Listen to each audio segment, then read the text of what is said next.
हाय अफसोस न दोष किसे ते ए लिखिए कलम रबानी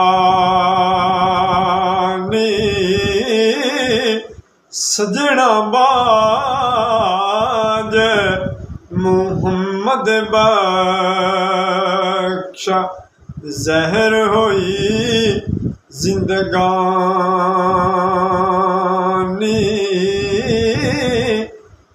ईमान न करिए रूप गणेंदा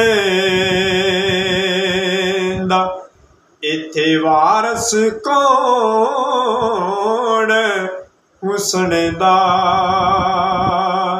सदा नारायण शाख हरियां ते सदा न फुल चमलदा। तो मियाँ साहब क्या कहते हैं, जीवन जीवन हर कोई आखे मौत खड़ी सिर उत्ते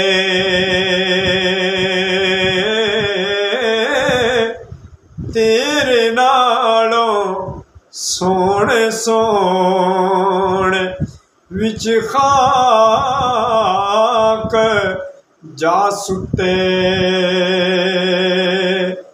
दुश्मन मरे ते खुशी ना करिए कदे सजना भी मर जाना यो डी करते गया देन मुहम्मद ते ओढ़क नो मुक जाना। वीडियो अच्छी लगे चैनल में ज़रूर सब्सक्राइब करें। शुक्रिया।